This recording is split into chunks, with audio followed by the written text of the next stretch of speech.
She had been enjoying a perfect vacation with her husband when everything changed in an instant. A ruthless cartel had brutally murdered him, their arrogance making them believe they were untouchable, never suspecting what she would do to each of them on that day. The story introduced a woman named Brenner, who was on a road trip with her husband Dylan. They had set out for a peaceful getaway, driving through the countryside in hopes of escaping their busy lives. But Brenner wasn't just an ordinary woman. She had a hardened background, military-trained and deadly. Dylan, on the other hand, was a dedicated and capable police officer. While driving, an old, beat-up truck had suddenly sped past them. The driver, a man named Butch, had shouted something vulgar at Brenner, something like, "Hey baby, I love you," before swerving ahead like a lunatic. Brenner and Dylan had simply shaken their heads, unwilling to let the unpleasant moment ruin their mood. Later, they had pulled into a roadside diner to take a break.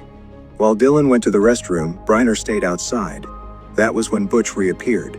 He had begun harassing Brenner, leaning in too close and making her extremely uncomfortable with his crude behavior. Dylan had returned just in time and confronted him. The atmosphere turned tense, like a fight could break out at any second. However, before things escalated, an older woman from the restaurant had stepped in, acting as a peacemaker. She explained that the locals weren't used to visitors, especially ones who looked happy together. With a warm smile, she had invited them to call her mom like everyone else in town did. She even insisted their food was on Butch's tab. Although Dylan had thanked her, he and Brenner had remained uneasy. After eating, they continued on their journey and eventually stopped in the woods to camp. They had found a quiet clearing and set up for the night. The forest was peaceful, but that calm was soon broken when a female officer had approached them. She had chatted with Brenner, pretending to be friendly, though something about her demeanor felt off. She had warned them that locals didn't take kindly to strangers, especially those wandering the forest. Brenner and Dylan had thanked her, still determined to enjoy their trip. The next day, they had gone hiking and reached a fork in the trail. Dylan had asked which direction they should take. Brenner had chosen left, unaware that this simple choice would change everything. As they walked, it began to rain. They had hurried through the trees and stumbled upon an old run-down cabin. Seeking shelter, they had entered. It was unexpectedly cozy, and for a while they had forgotten the strange encounters. Alone and safe, they had shared a romantic moment, embracing the illusion of normalcy. Afterward, Brenner had begun exploring the place and discovered a hidden room filled with guns and ammunition. Alarmed, she had called out to Dylan, who checked outside. Before they could flee, Butch had ambushed them, striking them both unconscious with his rifle. When Brenner woke, they were tied up in a grimy room. Dylan had been beaten, bloodied, and Butch was reveling in his suffering. One of Butch's cronies had then whispered something to him. Dylan was a cop. Butch had suddenly changed his tone, pretending to be apologetic. Then, without hesitation, he had shot them both. Believing them dead, Butch's gang had dragged their bodies into the woods and dumped them into a shallow grave. But Brenner hadn't died. The bullet had only grazed her, enough to knock her out but not enough to kill.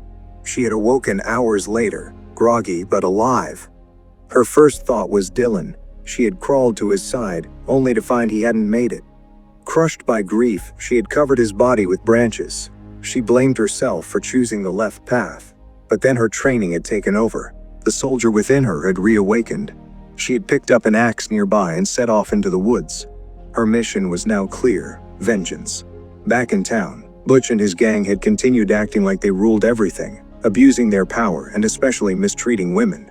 Even Mom, the woman from the diner, appeared to be in charge of the entire operation. She gave Butch orders and told him to hurry up with his food, claiming she had more work for him. Meanwhile, Brenner had fashioned herself a weapon from wood and ambushed one of Butch's men, killing him silently and hiding the body. Despite the horror of what she was doing, she had no choice. It was her or them. Moving like a ghost through the forest, she had taken down another thug, swift and merciless. At one point, she had severed a man's foot but let him crawl away, frightened and broken.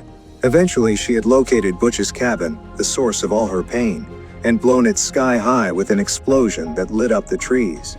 That was when Sheriff Hobbs had entered the picture. Hearing the blast, he had armed himself and headed into the woods. Butch and Mom had also seen the smoke. Sensing danger, Mom had told Butch to investigate. Butch had discovered one of his wounded men whispering that Brenner was still alive.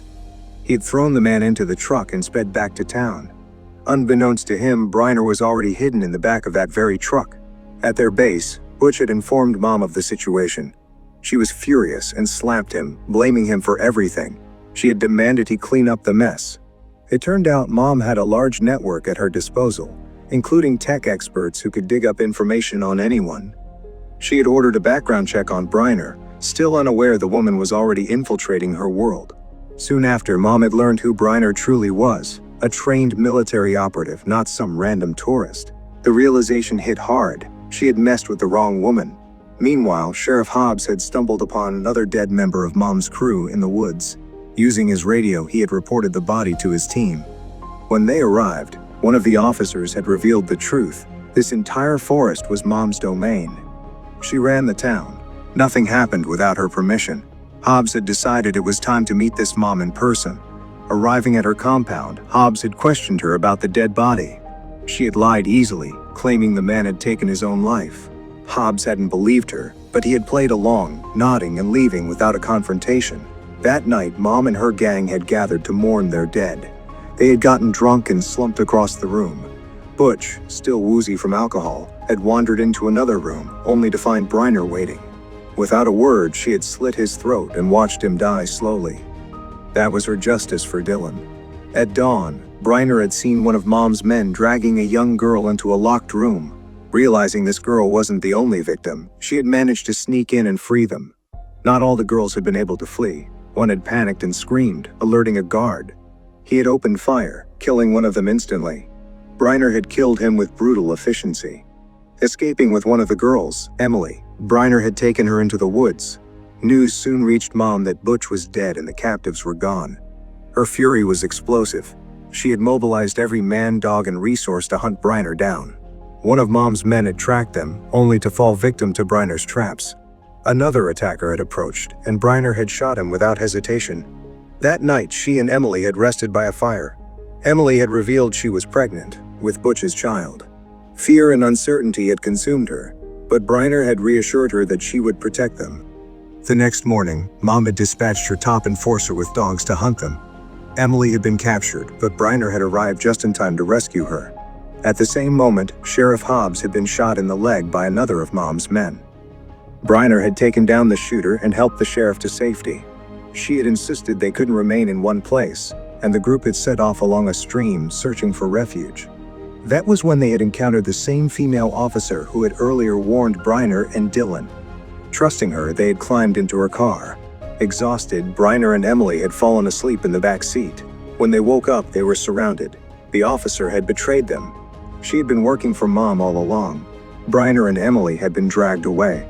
In desperation, Emily had confessed her pregnancy, hoping to spare her life.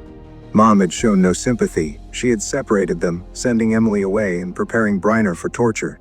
But Emily hadn't given up. She had returned, disguised as a servant bringing food. But Brenner hadn't come to serve lunch. Without hesitation, she took down the guard and freed Brenner. Fueled now by rage and purpose, Brenner stormed into the main room where Mom's gang had gathered. She went full warrior, striking with precision, taking them out one by one. At the same moment, Mom grabbed Emily and pressed a knife to the girl's throat, using her as leverage to force Brenner to surrender. As Brenner hesitated, a man crept up behind her and attacked. Distracted, she couldn't stop what came next.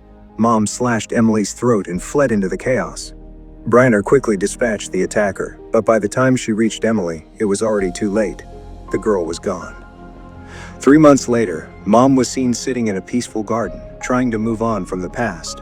Just then, a mysterious message arrived: Judgment Day. Before she could even react, a bullet ripped through her skull. Brenner had been watching from the shadows, hidden all this time, waiting for the perfect moment. With her revenge finally complete, she turned and disappeared into the trees, silent, resolute. Her mission was over. And that was how it ended. What did you think? Did the ending surprise you, or were you expecting it all along? Let us know in the comments below. If you enjoyed this recap, don't forget to like, subscribe, and hit the notification bell so you never miss our next movie breakdown. Want more? Check out our recap of similar movie right here. Thanks for watching, and we'll see you in the next one.